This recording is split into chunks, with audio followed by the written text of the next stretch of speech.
report of its performance as it relates to Christian education. The report is focused on our Bible study, ministry initiatives, church school convention, and ministerial effectiveness, and our recommendations are reflective of the statistical report of both both districts. Reverend Kathy Kearney-Alston will read our recommendations. Alston Kearney. Thank you. Praise God. The Christian Education Committee has the following recommendations. Number one, each church should make an intentional and financial, let me say that again, an intentional and financial effort to establish a debutante master commission and a RYAK organization in its local church.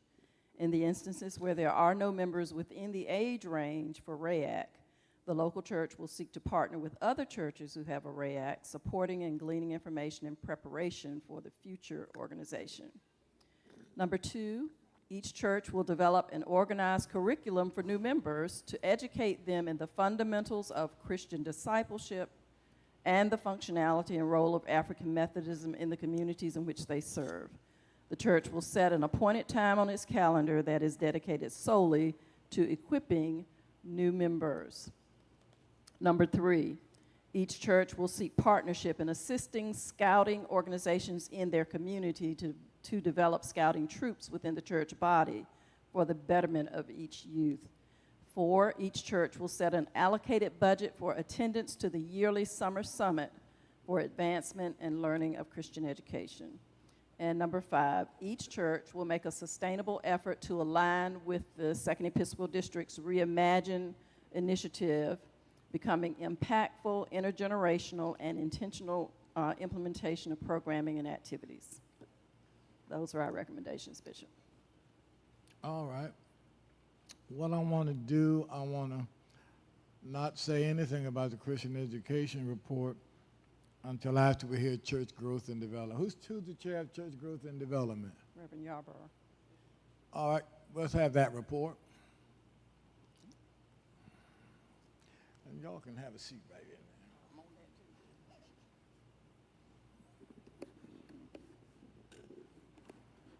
Thank you, Bishop. They're coming, yeah, I'm waiting for them.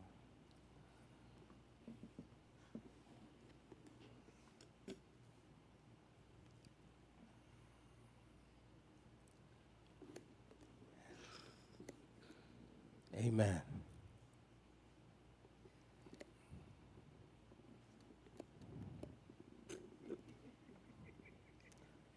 Church growth and development report. These are our 5 recommendations, Bishop. There's more detail in the report, but let us summarize those as we have it at the end of the report.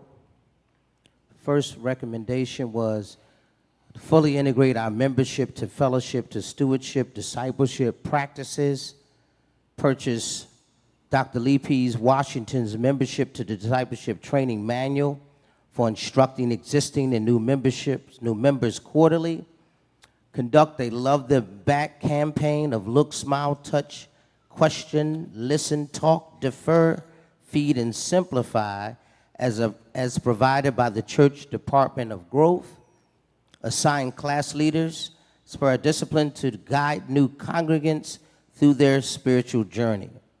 Number 2, strengthen community outreach ministries. Bullet point number 1, launch a new or improved existing or improvement of an existing community service program or programs based on local needs assessments. Utilize the ministry interaction during outreach as an evangelism opportunity. Establish partnerships with local organizations to support that outreach ministry. Number 3, encourage and implement the ministry of church evangelism. Congregations should support the development and effectiveness of the Office of Evangelism, including support teams within their local churches. Commit to sending at least one evangelist or at least one per cluster to attend the Church Growth Evangelism Conference annually, virtually or in person. Number 4, implement code #RED, R-E-D, in every congregation to set goals for reclaiming inactive members and measure effectiveness by ensuring stewards review the roll by the third quarter annually and report findings to the elder and church body. Tailor outreach materials and methods via paper, email, voicemail, text, social media, and digitally to intentionally invite used-to-be AMEs to attend. Dedicate an annual day to reclaim the inactive and missing, utilizing the Love Them Back strategy outlined above. Lastly, Bishop, expand the digital evangelism and social media outreach. Invest in a social media digital track outreach program or platform. Support and provide training church evangelists or outreach team in that digital track methodology, and then create social media content strategies focused on outreach and engagement. Respectfully submitted, the Reverends Robert Yarbrough, Michael Redd, Andrew Cunningham, Doris Lindsay, Vanessa Williams, James Knox, Kathy Austin Kearney, Gwendolyn McNeil, delegates Anthony Battle, William Hand, Debbie Barnes, and Nidra Hancock. All right. Let me say a couple of things. Church growth and Christian education are a sore point with me when it comes to the AME Church. First, let me say some things about the AME Church. And really, this can apply to AME, CME, AME Zion, Methodist churches, particularly Baptists as well. Every single problem the AME Church has, its genesis goes to the fact that our church is not growing. There's not a problem we have that is not connected to the fact that we are not growing. And most of us don't want to acknowledge the fact that we're not growing. Too many of us are living in, when I say us, too much of the leadership of the church, and that includes the bishops, and I'm one of them, we are in denial. Y'all know what denial means? D-E-N-I-A-L. Don't even know I am lying. No, the fact of the matter is we are not growing. The fact is the AME Church has not taken in an additional member since the late 1950s, early 60s. Not taking in one single solitary additional member. And I know somebody saying, Bishop, that ain't you, because we took in some folk this year. That's not what I said. I didn't say nobody didn't join. I said we've not taken in an additional member. 1950s, 1960s, the AME Church claimed more than 3 million members. Today we claim about 1.5, which means not only have we not taken in one additional member, we lost about 1.5 million. All we've done is taken in some folk to replace some of those who died or left. That's all we've done. And the fact of the matter is the Pew Research Center did a study about 3 years ago and brought out something which is sad as it is. I don't believe that's accurate. In their report, they said that 80% of the people already in the church have never brought anybody to Christ. 80%. 8 out of every 10 people in our church today have not brought anybody to Christ. In addition to that, most of us have this whole concept of church growth wrong. Most of us believe that the best way you measure church growth is numerically, but that's not true. The number one way you measure church growth is not numerically, but spiritually. Because the fact is, if the people who are already in the church aren't growing spiritually, what makes you think the church is going to grow numerically? If the folk outside who know us and they don't see no difference in us, why are they going to be drawn to come join us? They say, well, heck, I'm the way you are already. So that is really a major issue.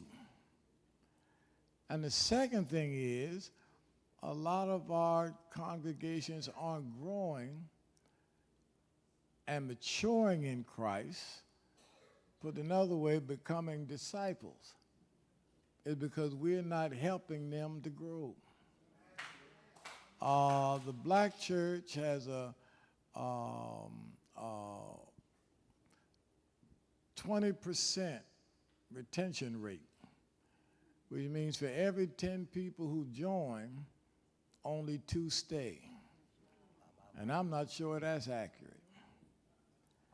And a lot of times we say, well, they didn't stay because they weren't serious. They just came down to, and that sounds easy, but that's so often not true. I mean, I've had a number of times pastors who come to me upset because they preached at somebody's church on Sunday. And I saw some people who used to belong to my church, but they were sitting up there, they were worshiping and having a good time. They didn't do nothing when they were with me. Well, the fact of the matter is they weren't growing with you. And people want to grow. And so if they're not growing where they are, they're going to go someplace else. And so when somebody does join our church, we are so callous. They don't hear from us the whole week. And in their mind, they say, well, this must not have been that important. Ain't nobody from the church contacted me. We don't have no training class for folk who join. We don't even assign them a class leader. We're so happy they joined, we just got your name on the paper and that's it. I had 20 sessions this year, and you can't find but 4 of them. And that's a problem of Christian education. The top 2 priorities of the church is growth and Christian education. And they ought to be inseparable. Because you're not going to have one without the other. And Christian education is more than Sunday school. Amen. Christian education is more than Bible study. And so if you have a dynamic church growth and Christian education program, I promise you, you will have a strong church. Now, we're back to streaming again, aren't we? Yeah, you know, well, I'll say this. I don't mind people hearing it. Though sometimes people ask me, say, Bishop, what do you like better? Being a pastor or being a bishop? That's what they ask me. And I do tell them, I like being a bishop. But I loved being a pastor. Because what happens is, as a pastor, you get a chance to, you see that same congregation, you get to know them, you see them grow, you see them develop, you establish relationships with people. My congregation used to say that I was nosy. That's what they said. And I said, no, I'm not nosy, I'm just curious. Because what would happen is, every Sunday when the choir processed after the benediction, I went out with them. I recessed with them. And I'd wait in the lobby by the door to shake their hands with the congregants. Because for most of them, the only time they get to see their pastor is on Sunday. And so every now and then I would say to somebody, I missed you last Sunday. How you know I wasn't in church last Sunday? Y'all don't know how much y'all help us. You sit in the same seat every week. So if that spot's empty, I know you're not in church. You say, so y'all help us with that. You see what I mean? But the fact of the matter is, I tell people the best call, and some of you heard me say this before, so I apologize, but the best call I got in 31 years, pastoring St. Matthew Church, the absolute best call I got was from a mother who called and cussed me out. It was the absolute best call I ever got. When I got to St. Matthew Church, they had about 65 members, and there were only 5 kids, and 3 of them in the one family, the Patrick family. And I said to them, I said, look here, go to school, and next Friday invite some of your classmates to come to church. About 15 showed up. I took them skating. They had a great time. I said, next week, go back and get some more of your friends come to church. Now, I fooled them this time. This time, we had Bible study. But I said to them again, go and get some more of your friends. And I said, next week, I'm going to get to church to treat y'all to a movie. And there's about 40-some of them showed up. We had a great time, but we kept doing something with the kids. And next thing you know, the kids were just excited about being at that church. And this mother called me. I remember the call I'll never forget that call. What the H are y'all doing over at that D church? That my boy don't want to bring his BA home? Want to spend all his time over at that D church? That's what she said to me. She didn't care nothing about me being Reverend Jackson. But when I got elected a bishop and left St. Matthew, that same mother was one of my stewards. Because what happened was when the parents saw that the church took an interest in their children, we not only got the children, but we also got the parents. And I tell anybody, if you want to grow your church, deal with the children. Children will help you grow your church. Somebody mentioned in one of their reports today about their church adopted a school. Well, that's what St. Matthew did. And really one of the reasons why I miss my wife, that was her passion, adopting schools. She had the missionaries in the whole state of Georgia. She had the church adopting a school.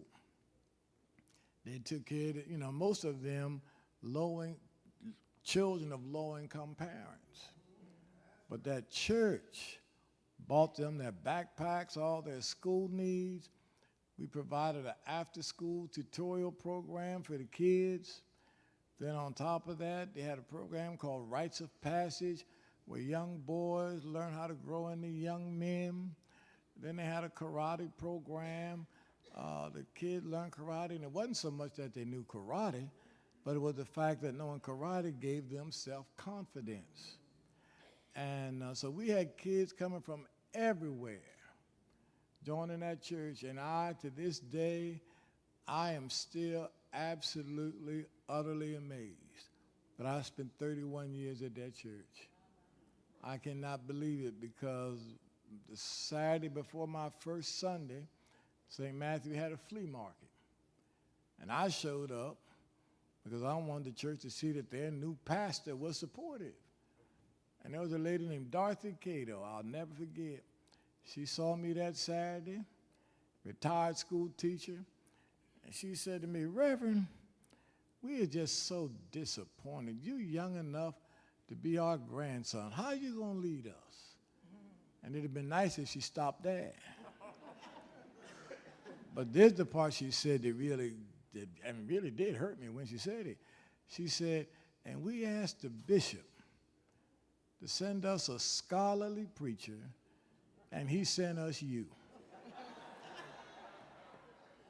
And I said to myself, ain't no need for me to even unpack because I ain't going to be here that long. And I ended up staying 31 years. But between that after school program, the church was involved in the community. Between all of that, St. Matthew grew. St. Matthew became one of the fastest growing churches in the denomination, so that when I left after I got elected bishop, had about 3,000 members. It was an awesome congregation. But that's because church growth and Christian education went together. See, it's one thing to walk down that aisle and give your life to Christ. It's another thing to become a disciple. Most of our folk are satisfied to be members of the church, but they're not disciples. And you know, we run around here talking about salvation is free. No, it's not. Salvation costs you your life. What Jesus say? Deny yourself. Take up your cross and follow me. It costs you your life. And so Christian education has got to strengthen those who join the church. And so Christian education got to be more than you reading the Bible. Christian education ought to deal with every area of our lives. For example, Christian education ought to deal with how we eat healthy. Our bodies are the temple of the Holy Spirit. We need to be taught that you don't sit up at an annual conference drinking a milkshake in front of all these people. You know what I mean? Yeah, that's what it ought to do. Devin Martin got me this milkshake. But then Christian education also ought to help you as it relates to how you handle money. St. Matthew had over 30 ministries at that church. The best ministry we had, and the one I am most proud of, except for that with the kids, was that a friend of mine, DeForest Sores, used to be the Secretary of State, pastor First Baptist Church. He came up with a program, he called it D-Free. D-Free meant no debts, no deficits, no delinquencies. Well, since he and I were such good friends, I said, look at here, you call yours D-Free. I'm going to call mine No D's. Same program, just a different title. And I said, I'll give you props for it at St. Matthew, nowhere else but at least St. Matthew. But the program was awesome. It taught people how to handle money God's way. It taught you how to get out of debt. It taught you how not to have delinquencies. And it taught you how to be, what's the word I want to use?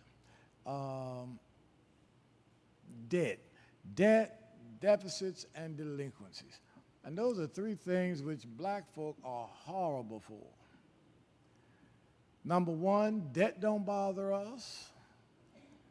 You get a whole bunch of debt on your credit card, you just want them to send you another one. That don't bother us. Delinquent, it don't bother us to pay the bill late.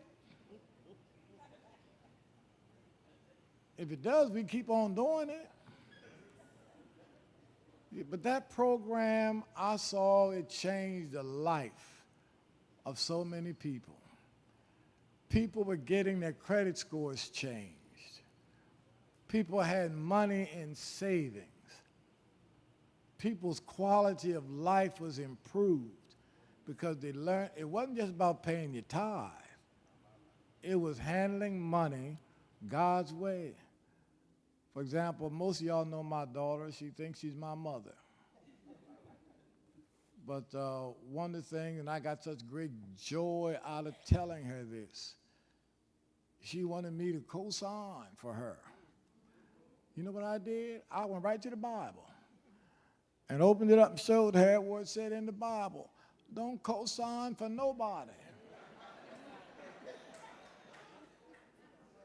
Regina, you don't want your daddy living in sin. I'm trying to help some parents in here. Y'all better tell your children, the Bible says, don't co-sign for nobody. It's in the book. But people learned how to handle money God's way. They became tithers. They became savers. They made better choices on spending their money. Y'all would be amazed. You know how much bartenders and beauty shops make? Blacks spend more money at the beauty shop and the barber shop than anybody in the world. We're beautiful but broke.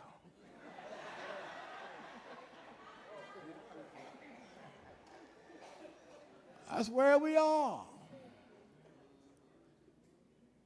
But you learn how to invest. You give that 10% to God, that's your first obligation. And then you save 10% for yourself. And you manage how to live off that 80%. You don't live above your means. See, and most people are surprised, but when you read the Bible, the Bible speaks more about money than it does anything else. More than the cross, more than sin, more than prayer. It speaks about money more than everything else. And that's because God knows that money more than anything else will come between him and us. So Christian education is important. People need to know how to live. How do you live holy? How do you live righteous? That's what Christian education does to help the folk who walk down that aisle and become a part of that church. Their lives are changed. So Christian education has got to be the number 2 priority. And so that's what I'm hoping over these next 3 years when we talk about the church at its best. It will take church growth and Christian education together. And pastors, as much as we talk about our people, we need to always remember, you can't blame people for not doing what they don't know to do. You can't do it.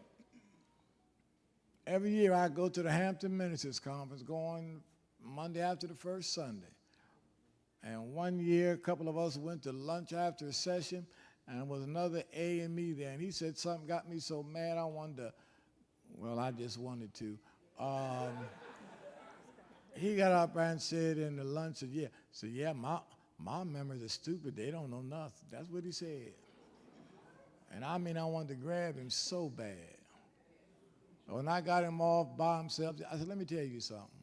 The Lord gives you 52 weeks in a year to preach, to teach, to shepherd your folk. Now, if your folk don't know nothing, who's the one that's really dumb? So, Pastor, if you don't teach and train your folk, whose fault is it really?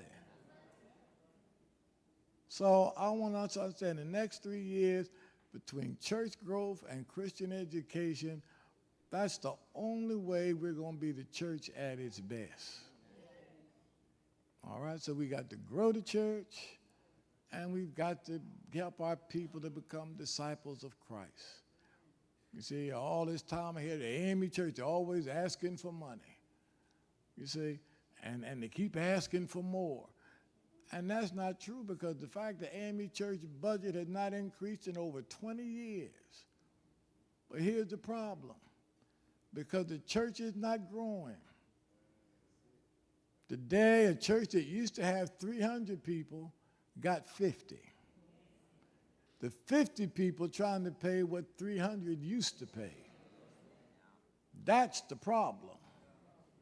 Because the church is not growing. So be prepared, church growth, Christian education. If we're not about that, we may as well close up shop. because we're dwindling slowly. All right, thank y'all both. I didn't mean to say all that. Thank y'all so much. All right. All right.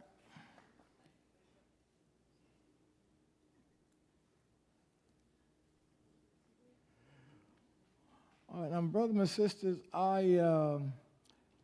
tomorrow we're going to finish up on our reports. Oh, you have a RYAK report? No, give us the RYAK report, Mr. President.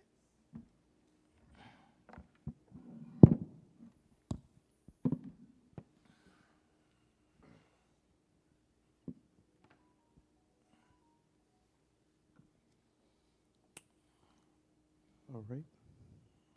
Giving an honor to God, Bishop Reginald C. Jackson, my amazing presiding elder, Reverend Evelyn D. Dunn of the Sweet, Sizzling, Spectacular, and Supernatural Southern District, the presiding elder of the newly named Eastern North Carolina District, Reverend T.O. Nixon, and my pastor, Reverend Frank Saunders of the mighty Sand Hill AME Church, located at 3030 White Stocker Road in the mega metropolis of Burgaud, North Carolina. My name is Roderick Smith Jr., and I am the president of the North Carolina Annual Conference, RYAK. The North Carolina RYAK has had a great year of growth, understanding, and fellowship. We are proud to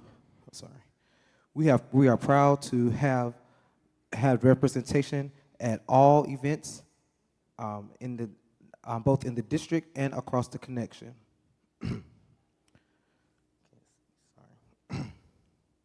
We are excited to be supporting the YPD on Saturday as we, I can't see, I'm sorry. I can't get it any bigger.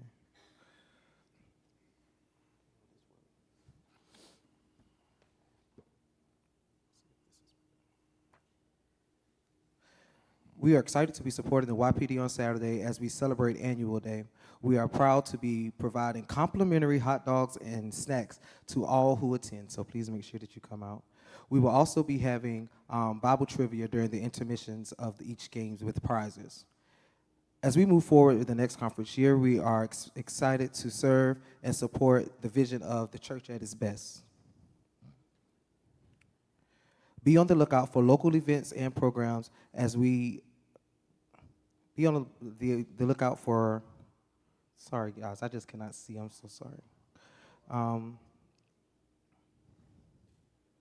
Be on the lookout for local events and programs as we do the work of the church. If you have any members between the ages of 21 and 45 that are interested in joining RYAK, please contact myself or anyone else on the RYAK team. Lastly, on behalf of the North Carolina Annual Conference, RYAK, we would like to thank Bishop Jackson on your encouragement and never-ending support. Although I did not have the privilege of meeting Supervisor Jackson in person, her kind and encouraging words during our virtual meetings will always resonate in our hearts. We appreciate your vision of making the RYAK more noticeable and visible in the church.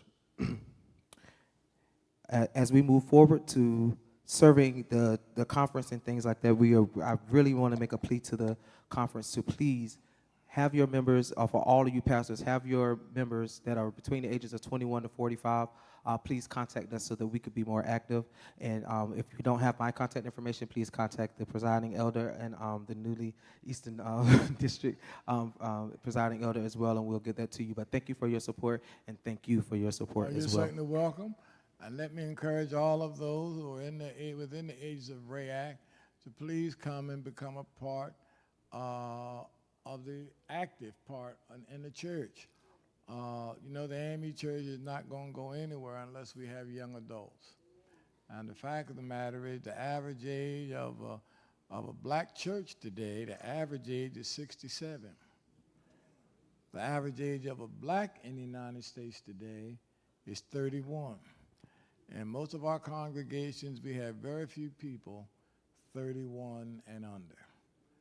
And so we really got to, and our young adults, they're looking for something that's genuine, something that they don't consider to be fake, and they want to become a part of. You know, I keep hearing people talking about young folk don't give. That's not true. young folk give to something that they believe is important and real.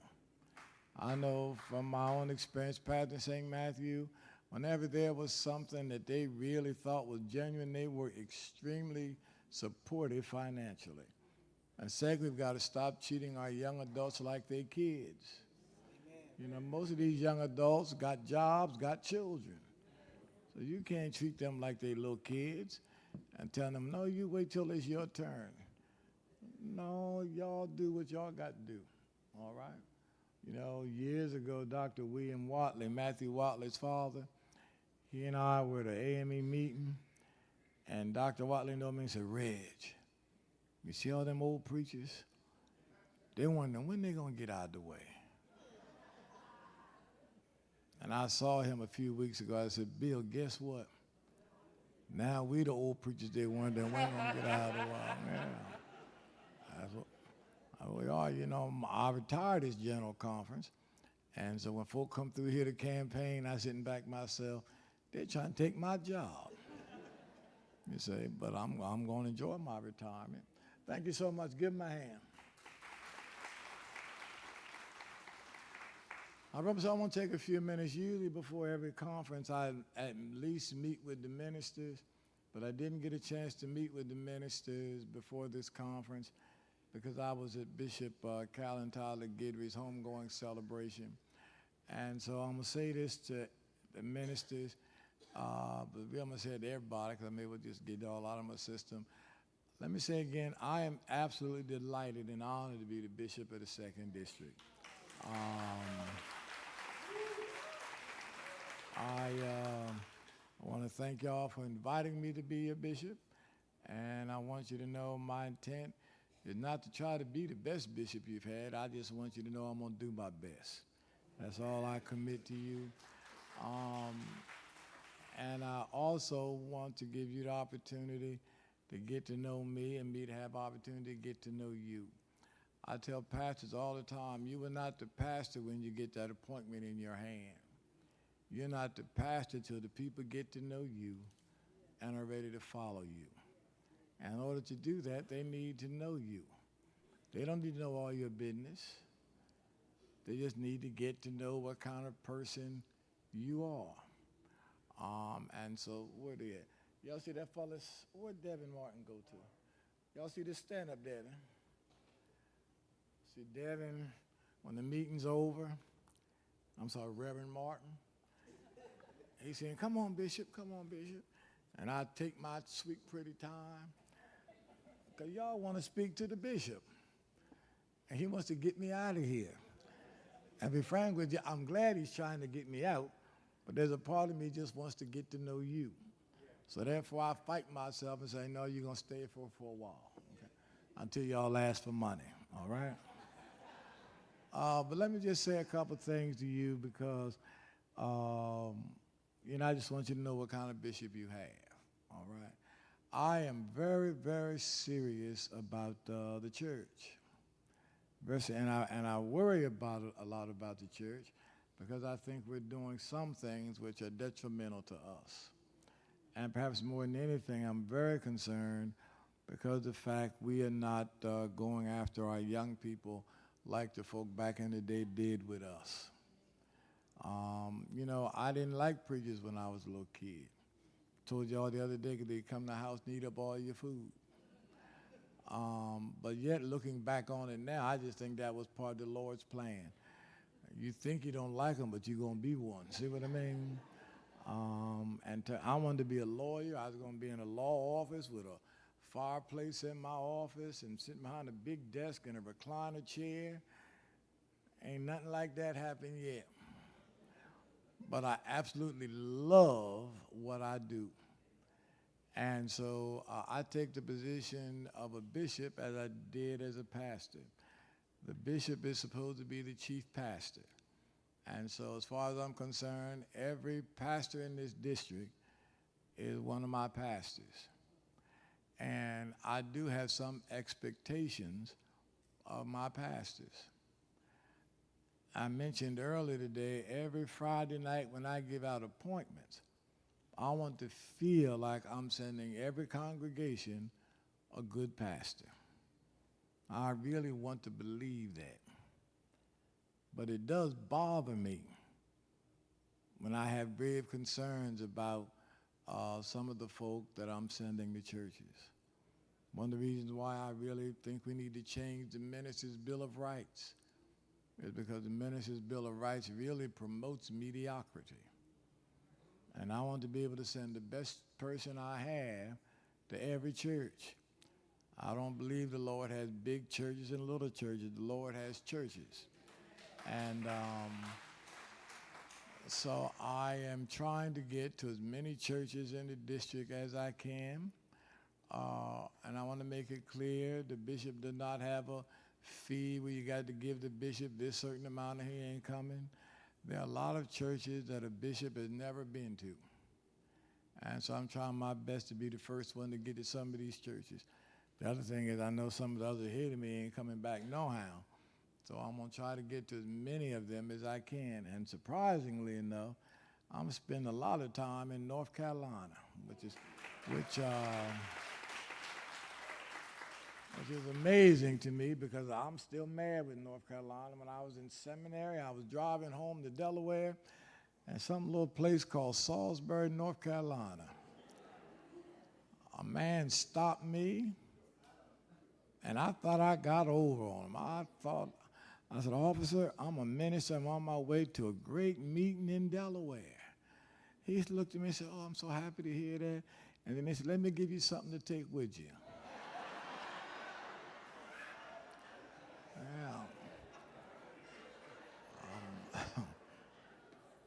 So I'm trying to make it a point to get everywhere I can in North Carolina except Salisbury. We have any churches in Salisbury? Huh?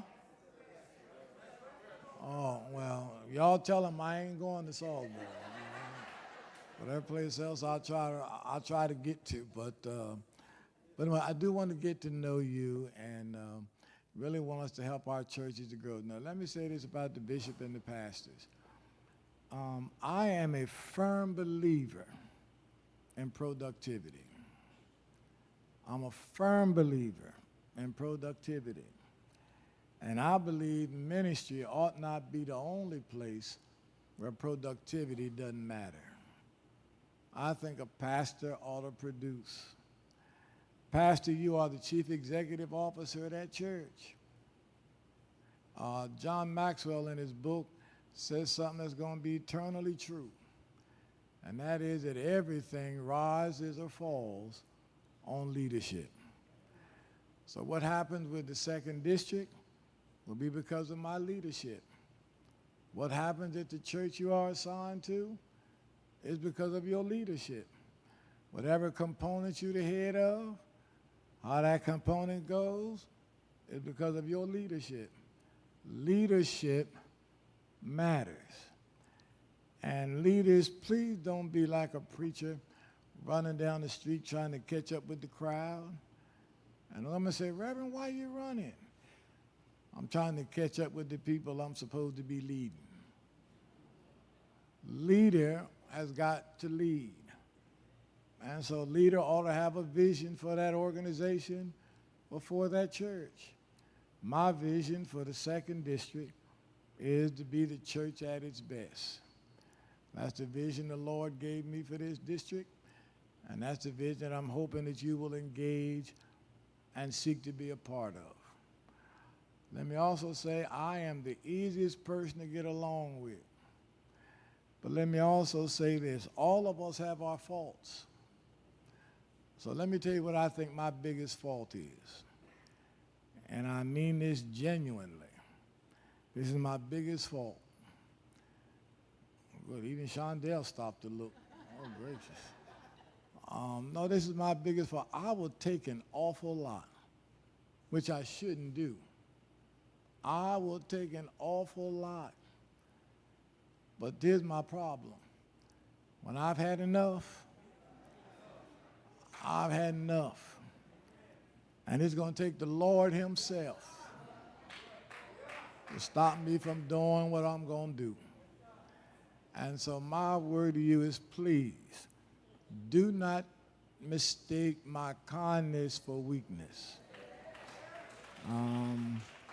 If you do, I promise you will regret it. All right? So please, I'm going to be as kind as I can be. But please, do not take my kindness for weakness. Secondly, don't expect me to make your problem my problem. Now, if you've made a whole lot of bad decisions and get yourself in a mess, why am I going to get in that mess with you? Especially when you've made a habit of this. Here they go again. After a while, it dawns on me that you mean to live like this. But I don't have to live like that. And you don't have to live like that. So, Pastor, love your people. Walk with integrity. Set an example before them. But if you live any kind of way, you cannot expect them to embrace you. You cannot expect them to embrace you when you always living in a mess. So I'm asking you, please, help yourself and help me at the same time. Every week I get letters or emails about something. You see, now I asked earlier today about whether or not all of my pastors were tithing. That's a law in the book. And it's sensitive to me because I wrote the law. I wrote the law. Pastors have to tithe. You can't ask people to do what you're not doing. And you can't expect me to put you at a church or leading church and you not tithing. Maybe that's why you don't preach about tithing. But Pastor, we have to set the example for our people. And so I'm asking you, let us help the church to be the best it can be. Lay people, I want you to love your pastors. Understand, none of us perfect. All of us got something. Now, I've already gotten letters from people, Bishop, when you get to conference, this is the kind of pastor we want you to send us. That's what the letter said. This is the kind of pastor we want. Now, I learned this from Bishop Hildebrand, and I love Bishop Richard Allen Hildebrand. All the pastors stand up. I'm going to do like Bishop Hildebrand did. All the pastors stand. Now, all y'all that wrote me letters on the kind of pastor you want, see this crowd? What you see is what you get. You can be seated.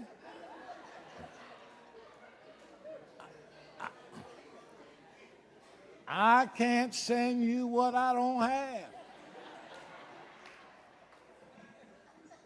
I'm sorry. I mean, every time I do that, I think of Miss Cato. We asked the bishop to send us a scholarly preacher, and he sent us you. I said, what you think I am, a dummy? But anyway. But let us work together for the good of the kingdom. That's all I want. I want to enjoy these next 3.5 some years, and I'm looking forward to them. The only thing I ask is, they sent me to Washington when y'all got that orange man in that White House. But I'm going to sweat it out. All right, I'm going to sweat it out. Now, any questions anybody have for me before I close this session? You can ask me anything you want. Yes, sir.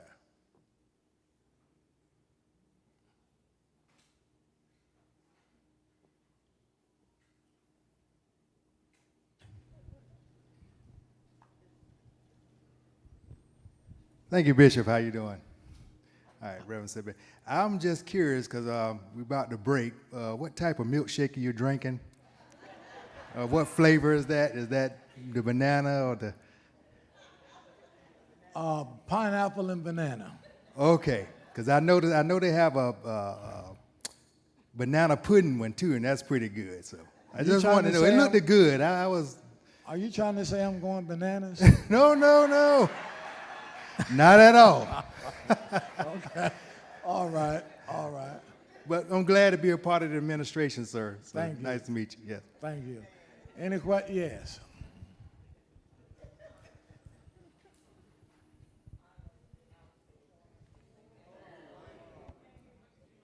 Hey, here you go. It's right here. I am Alice A. Horner, the supply pastor St. Matthews. And we didn't submit our deed, which I realized that. So since you asked me if You just submit ID? we did not submit the deed for the church, Oh, okay. and you asked me if I would get that to you. So does that mean I'm going back to St. Matthew's Church?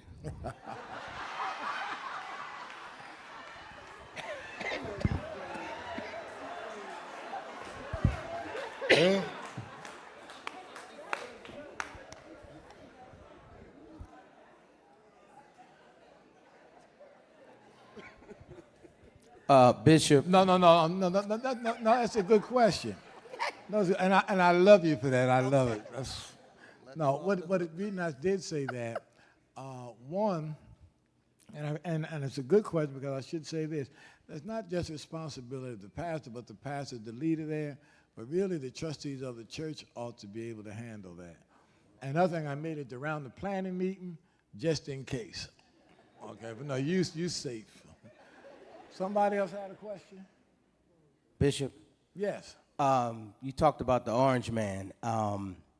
Pastor Yarbrough from Mark on the Mountain, Rocky Mount, wanted to know, as we move from Lent through Easter and Resurrection Sunday, we talked about what we were doing in regards to Target.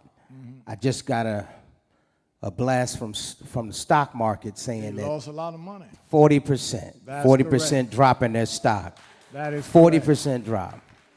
And we were wondering what may be the next steps in that regards. I didn't know if you was going to speak on Yes, that I now am. or tomorrow. Well, I was going to do it tomorrow, but I'll say it now. Okay.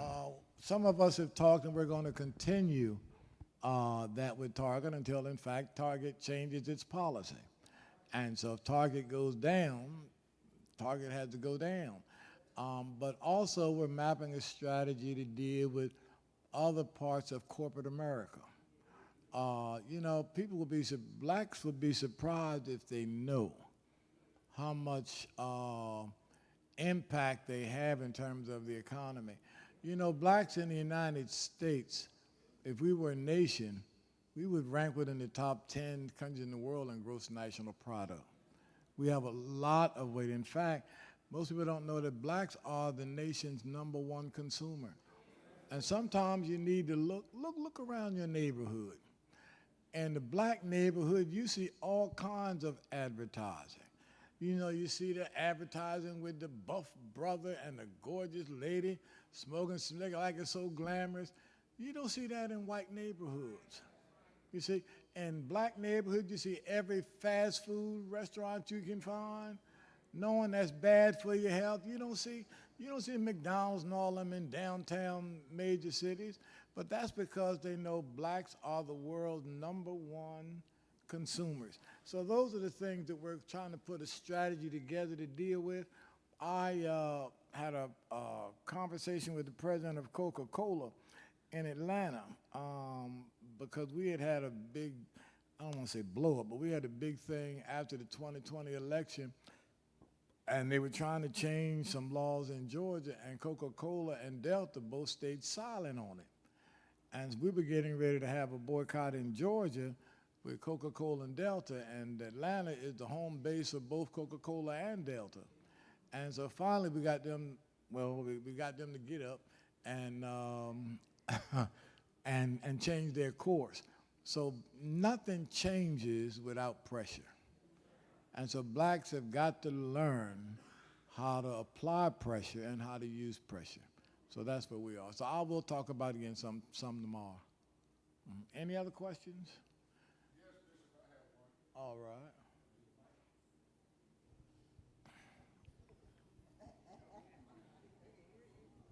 You can hear me. Praise the Lord. Frank Saunders from the Hill, Sand Hill, that is. My concern is when you're talking about changing the pressure, there's some pressure that comes with us ministers who are married. And when pillow talk comes, it helps us to do our jobs efficiently. And I was just making the note that I hadn't heard anything about the ministers' wives thus far while we're here. And the spouses, and I'd just like to lift up my spouse and any other spouse that we can accolade today. Well, brother, I want you to do that. Where's your spouse? I want to see her face when you say it. They were at the luncheon. So you mean they're not here? Right. You're going to say it while she wasn't here. I'll come back later, and I'll finish the rest of it later. All right. All right. Any other questions? Any other questions? All right. Now, brothers and sisters, I need to see the conference trustees right after the session. We can come right up here. Conference trustees. We can sit right in these chairs here. All right. Tonight we have the service of ordination at 7 o'clock. Bishop Jeffrey Nathaniel Leith, presiding bishop of the 16th district, is going to be the ordination preacher. I want all of you all here for the ordination service. All right? All right. If anything else before we close this session? All right. If not, I'll see you all at 7 o'clock.